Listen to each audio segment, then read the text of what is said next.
রব্বুল আলামিন বলেন লা ইয়াস্তাউই আসহাবুন নারি ওয়া আসহাবুল জান্নাহ আসহাবুল জান্নাতি হুমুল ফাইজুন। আল্লাহ বললেন জান্নাতি আর জাহান্নামী এরা কখনোই সমান হতে পারে না। সুবহানাল্লাহ। জান্নাতি আর জাহান্নামী এরা কি কখনো সমান হতে পারে? যারা জান্নাতে যায় এরাই তো সফল, এদেরকে যিনি সফল করেছেন তিনি কে? আসহাবুল জান্নাতি হুমুল ফাইজুন।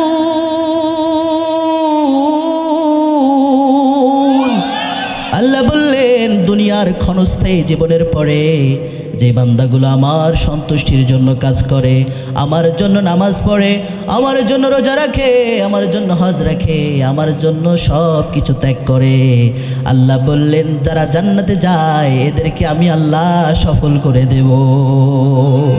তাহলে আপনি যদি সফল হতে চান জান্নাতে যাওয়ার বিকল্প আছে? কথা কয় না আছে? আমাদেরকে জান্নাতে যেতে হবে। আমরা কোথায় যেতে চাই? কারা কারা জান্নাতে যেতে চান না হাত তোলেন। আল্লাহ, আপনারা জান্নাতে যেতে চান না? ও, আপনারা হুজুগে হাত উঠেছেন তাই না? হুজুগে। কিন্তু এবার হুজুগে আমরা বাঙালিরা তো খালি হুজুগে মাতাল হই। কিসে মাতাল হই? হুজুগে মাতাল হই। কিন্তু মনে রাখতে হবে 2024 সালের 2024 সালের 5 আগস্টের আগের বাংলাদেশ আর 5 আগস্টের পরের বাংলাদেশ এক হতে পারে না। কথা বলেন ঠিক কিনা? এবার আর হুজুগে মাতাল হওয়া যাবে না। এবার হুজুগে যদি মাতালে হতে হয়, এবার আমরা হুজুগে মাতাল হয়ে আল কোরআনকে সংসদে পাঠিয়ে দিয়ে সমস্ত স্বৈরাচার, সমস্ত জুলুমবাজের মুখের উপরে আমরা লাথি মারবো। কথা বলেন ঠিক কিনা? প্রস্তুত আছেন তো ইনশাল্লাহ? আছেন তো ইনশাল্লাহ? তা আমরা কোথায় যেতে চাই? তো কারা কারা এবার জান্নাতে যেতে চান একটু হাত তুলে দেখান তো। আল্লাহ কবুল করবো না, আমিন। আরো জোরে না আমিন। তাহলে বলেন জান্নাতে যেতে হলে যোগ্যতা কয়টা? এখনো অনেকে বলছেন একসাথে কয়টা? পিছনের ভাইয়েরা কয়টা? 9টি যোগ্যতা। রব্বুল আলামিন বলেন জান্নাতে যারা যেতে চায় তাদেরকে 9টি যোগ্যতা অর্জন করতে হবে। আর যারা 9টি যোগ্যতা অর্জন করবে আল্লাহ বলেন আসহাবুল জান্নাতি হুমুল ফাইজুন। এরা সফল। দুনিয়ার এই ক্ষণস্থায়ী জীবন 2 দিনের জীবন, এই দুনিয়া কিছুই না। আজ আছে কাল আপনি নাও থাকবেন। হঠাৎ করে দুনিয়া ছেড়ে আপনারে চলে যেতে হতে পারে কিনা?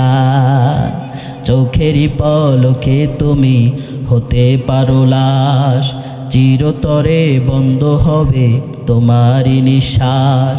হবে এলান তোমারই নাম মসজিদের মাইকে, হবে এলান তোমারই নাম মসজিদের মাইকে। বাড়িওয়ালা নাই রে বাড়ি নাই রে দুনিয়াতে, বাড়িওয়ালা নাই রে বাড়ি নাই রে দুনিয়াতে। ঠিক কিনা? এই যে আজকের মসজিদের সভাপতি সাহেবকে দেখছেন, তিনি কি একসময় এমনই ছিলেন? একসময় যৌবন ছিল, একসময় তার স্ট্রাকচারের বাহাদুরি ছিল, স্ট্রাকচারের পাওয়ার ছিল।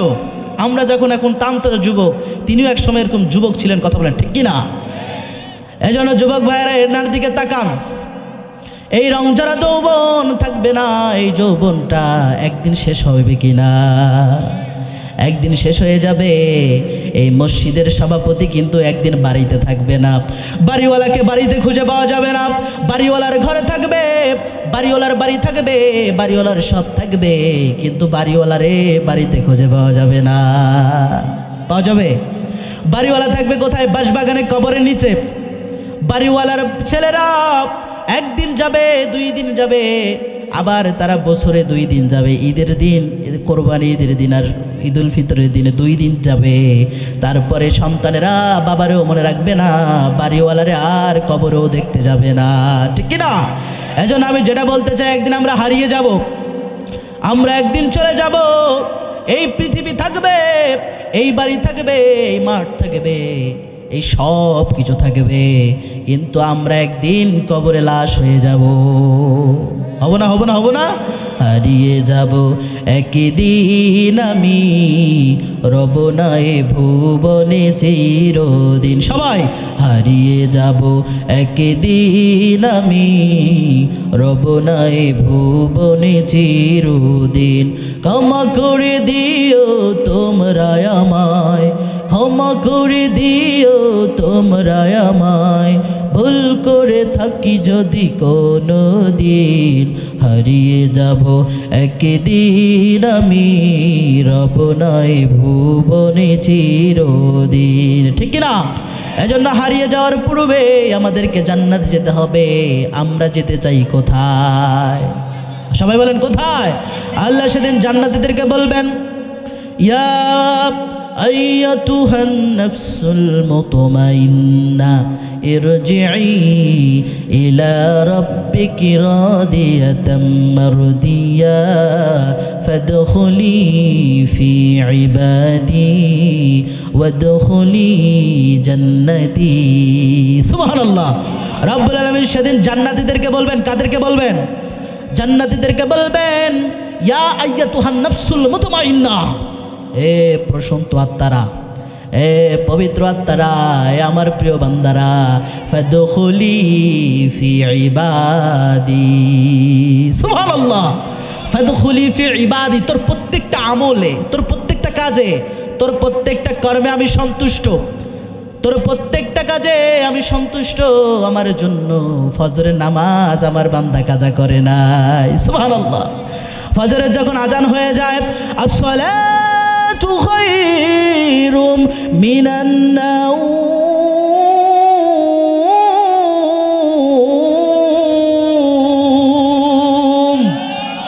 ফজরের যখন আজান হয়ে যায় আমার জান্নাতি বান্দারা আর ঘুমায় না। আজান হওয়ার সাথে সাথে শীতের কনকনা ঠান্ডা, এই ঠান্ডার সময় আমরা কয়েকটা লেপ দেই, তারপরও ঠান্ডা লাগে, ঠিক কি না? কিন্তু ফজরের সময় জান্নাতি বান্দার ঘুমায় না। ফজরের সময় জান্নাতি বান্দাটা কম্বলটা সরাইয়া দেয়, লেপটা সরাইয়া দেয়, লেপটা সরাইয়া দিয়ে ঠান্ডা পানি দিয়ে অজু করে, ঠান্ডা পানি দিয়ে অজু করে মসজিদে চলে যায়। আল্লাহ রাব্বুল আলামিন সেদিন ফেরেশতাদেরকে ডেকে বলে, ও ফেরেশতারা তাকিয়ে দেখ, কোন বান্দারে সৃষ্টি করতে নিষেধ করেছিলি, এই বান্দা কিন্তু আমারে দেখে নাই। আমরা কি আল্লাহরে দেখছি? আল্লাহর জান্নাত দেখছেন, আল্লাহর জাহান্নাম দেখছেন? আল্লাহর দেখি নাই, আল্লাহর জাহান্নামও দেখি নাই, আল্লাহর জান্নাতও দেখি নাই। আল্লাহ সেদিন বলবে, এ ফেরেশতারা তাকিয়ে দেখ, আমার বান্দা কিন্তু আমারে দেখে নাই, আমার জান্নাত দেখে নাই, জাহান্নাম দেখে নাই, তারপরে আমার প্রতি বিশ্বাস স্থাপন করেছে। ও বান্দারে, তোর জীবনের যত গুনাহ আছে আমি এই ফজরের নামাজের কারণে তোর জীবনের সব গুনাহ ক্ষমা করে দিলাম। কেমন করে ঘুমাও তুমি, কেমন করে ঘুমাও তুমি ফজর করে কাজা, এমনও তো হতে পারে জোহরে জানাজা, ঠিক না? কেমন করে ঘুমাও তুমি ও মানুষ, কেমন করে ঘুমাও তুমি ফজর করে কাজা, এমনও তো হতে পারে জোহরে জানাজা। মুসলিম হয় না জন্ম নিলে মুসলমানের ঘরে, কাফের মুসলিম তফাতটা হয় সালাতের উপরে। এই জন্মে সালাত কবু, এই জীবনে সালাত কবু করিও না কাজা, এমনও তো হতে পারে জোহরে জানাজা, ঠিক না? আজ আপনি ফজর পড়লেন, জান্নাতি ব্যক্তিটা তো ফজর পড়ে ঘুম থেকে জাগ্রত হয়ে নিজের কাজকর্ম শুরু করে, অপরদিকে যে জাহান্নামী বান্দা সে তো ফজর পড়তে পারে না। বলেন তো এই দুইজনের মধ্যে পার্থক্য আছে না নেই? আরেকজন আছে না নাই? একজন ফজর পড়ে জান্নাতি হয়ে যায়, আরেকজন ফজরের নামাজ না পড়ার কারণে তার জন্য জাহান্নাম আছে না নাই? আর জোরে বলেন আছে না নাই? আমরা অনেক সময় মসজিদে দেখতে পারি, মসজিদে আজান হয়ে যায়, আজান হওয়ার পরে অনেক সময় দেখা যায় ফজরের সময় মসজিদে এলান হয় কি হয় না? এলান হয়। একটি শোক সংবাদ, একটি শোক সংবাদ, পাথরের চর বাইতুল জান্নাত, পাথরের চর নিবাসী জনাব আব্দুর রহমানের পুত্র আব্দুল্লাহ গতকাল রাত ৩টার সময় এই দুনিয়া হতে শেষ নিঃশ্বাস ত্যাগ করেছেন। ইন্না লিল্লাহি ওয়া ইন্না ইলাইহি। এগুলো কি শোনা যায় না ফজরের পরে? সভাপতি শোনা যায়? শোনা যায়। আমরা সাথে সাথে আপসেট হয়ে যাই, আমরা সাথে সাথে চিন্তায় পড়ে যাই, চোখে ঘুম, কিন্তু ভাবতেছি কিরে আব্দুল্লাহ মারা গেছে গতকাল রাতেই না, বাজারে একসাথে চা খাইলাম, গতকাল রাতেই না তারে দেখলাম, দিনের বেলায় সে বাইক চালায় যাচ্ছে, দিনের বেলায় সে সাইকেল চলে যাচ্ছে। নানা রকমের চিন্তা আমাদের মাথায় আসে কি আসে না? আসতে থাকে। আমরা ভাবতে শুরু করি বয়স তো বেশি হয় নাই, 40 কি 45 বছর বয়স। এই সময়ে স্যার কি হলো? পরে খোঁজ নিয়ে দেখা যায় হার্ট অ্যাটাক করে দুনিয়া থেকে বিদায় নিয়ে চলে গেছে। এমন প্রমাণ আছে না নেই? কথা বলা আছে না নাই? এজন্য যুবক ভাইয়েরা খবরদার, খবরদার, ফজর না পড়ে ঘুমানো যাবে না। ফজর পড়ার দরকার আছে না নাই? একদিন তোমারই নাম মসজিদে হবে এলান, তৈরি থেকো, তৈরি রেখো কবরের মাল সামান। একদিন তোমারই নাম মসজিদে হবে এলান। ঠিক না? একদিন তোমাকে পরিয়ে কাফন, সঙ্গী স্বজন করবে দাফন। হঠাৎ চলে যাবে আদরের ধন, প্রিয় মা বাবার ভাসিয়ে নয়ন। তৈরি থেকো, তৈরি রেখো সুন্নতি জীবন আমল। একদিন তোমারই নাম মসজিদে হবে এলান।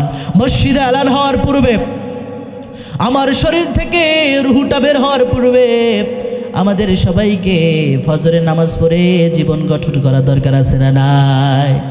আমাদেরকে জান্নাতি বান্দা হওয়া দরকার আছে না নাই? জান্নাতি বান্দা যদি হতে না পারেন, আপনি তো ঠিকই মারা যাবেন। কুল্লু নাফসিন যায়িকাতুল মাউত। প্রত্যেকটা প্রাণীকে, যার জীবন আছে, তাকে মৃত্যুবরণ করতে হবে। আপনি যখন মারা যাবেন, খবরদার, মারা যাওয়ার সাথে সাথেই আপনার আর তওবার রাস্তা বন্ধ হয়ে যাবে, সাথে সাথে আপনার বিচার শুরু হয়ে যাবে। কথা বলেন ঠিক কিনা? আপনি মারা যাওয়ার পরে আপনার কোনো অস্তিত্ব থাকবে না, কিছুই থাকবে না। হালাতা আলাল ইনসান। আপনি তো কিছু নিয়ে আসেনও নাই, কোনো উল্লেখযোগ্য বিষয় ছিলেন না। কবরে যাওয়ার পরে আপনার স্ত্রী ভুলে যাবে, আপনার মা ভুলে যাবে, আপনার বাবা ভুলে যাবে। 2-3 দিন কান্নাকাটির পর একদিন পৃথিবীবাসী আপনার ভুলে যাবে। কথা বলেন ঠিক কিনা? আমরা মনে করি আমি ছাড়া কিছু চলবে না। আরে মেয়ে, আপনি ছাড়া সবই চলবে। আপনি আজকেই মারা যান, আপনার স্ত্রী ঠিকই চলতে পারবে। আপনি আজকেই মারা যান, আপনার সন্তানরা ঠিকই চলতে পারবে। আপনি ছাড়া পৃথিবী ঠিকই চলবে, কিন্তু আপনাকে পৃথিবীতে থাকতেই জান্নাতের সার্টিফিকেট, জান্নাতেও ব্যক্তি হয়ে অর্জন হয়ে আপনার কবরে যেতে হবে। কথা বলেন ঠিক কিনা? 6 দিন পরে নখ খসে যাবে, 9 দিন পরে চুল। 6 দিন পরে নখ খসে যাবে, 9 দিন পরে চুল। কবর গাহের সামান নিতে কইরো না কেউ ভুল। কবর জায়গা ভালো নয়, আমল দিয়ে কবর গৃহ সাজিয়ে নিতে হয়। ঠিক না? আমল দিয়ে কবর গৃহ সাজিয়ে নিতে হয়। 17 দিনে পেট ফেটে শেষ পোকার খাদ্য হবে। 60 দিন পরে গোশ থাকবে না, হাড় পরে রবে। 90 দিন হাড়গুলি সব, 90 দিন হাড়গুলি সব আলাদা হয়ে রয়। কবর জায়গা ভালো নয়, আমল দিয়ে কবর গৃহ সাজিয়ে নিতে হয়। ঠিক না? ওই কবরে বুঝবে না আপনি মসজিদের সভাপতি, ওই কবর বুঝবে না আপনি কোন মসজিদের খতিব, আপনি কোন মাদ্রাসার মুহতামিম। ওই কবরে বুঝবে না আপনি কোন দলের লিডার, কোন দেশের প্রেসিডেন্ট, কোন দেশের প্রধানমন্ত্রী। কবর শুনবে আপনার আমল আছে কিনা, আপনি সৎকর্ম করেছেন কিনা, নামাজ পড়েছেন কিনা, রোজা রেখেছেন কিনা, হজ করেছেন কিনা, যাকাত দিয়েছেন কিনা, আল্লাহর জমিনে আল্লাহর দিন কায়েমের জন্য চেষ্টা করেছেন কিনা।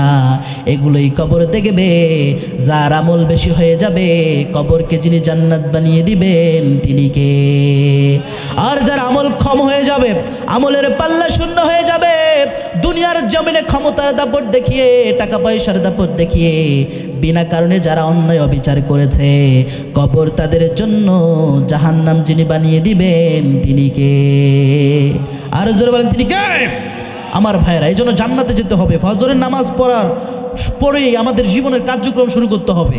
জান্নাতি ব্যক্তিরা ফজরের নামাজের আজান শোনার সাথে সাথেই এরা আল্লাহর নাম নিয়ে মসজিদে চলে যায়, পড়েন আল্লাহু আকবার। আবার জান্নাতি ব্যক্তিরা যখন জোহরে আজান হয়, জোহরের যখন আজান হয়ে যায়, জান্নাতি ব্যক্তিরা যদি কাজকর্মে ব্যস্ত থাকে, কৃষিকাজে ব্যস্ত থাকে, ব্যবসা প্রতিষ্ঠানে ব্যস্ত থাকে, জান্নাতি ব্যক্তিরা যখন আজান শুনতে পায়, আজান শোনার সাথে সাথে এরা মসজিদে চলে যায়। সুবহানাল্লাহ। এভাবে করে জান্নাতি ব্যক্তিরা প্রত্যেক দিন 5 ওয়াক্ত নামাজে আল্লাহর জন্য সেজদা দিয়ে দেয়, আল্লাহর সেজদা দেয়। মুমিনরা সেজদা দেয় কাকে? আরো জোরে বলেন কাকে? তো যে মুমিনের মাথা 5 ওয়াক্ত নামাজে আল্লাহর সেজদা দেয়, আল্লাহর কসম করে বলি, যেই মুমিন আল্লাহর সেজদা দেয়, ওই মুমিনের মাথা কখনো বাতিলের কাছে নত হতে পারে না। মুমিনের মাথা তাগুদের কাছে নত হয় না। মুমিনরা জীবন দেয়, মুমিনরা শহীদ হয়ে যায়, মুমিনরা ত্যাগ করে হাসতে হাসতে ফাঁসির মঞ্চে চলে যায়, হাসতে হাসতে জীবন দিয়ে দেয়। তারপরে ওই মুমিনেরা এই মাথা আল্লাহ ছাড়া কারো কাছে নত করে না।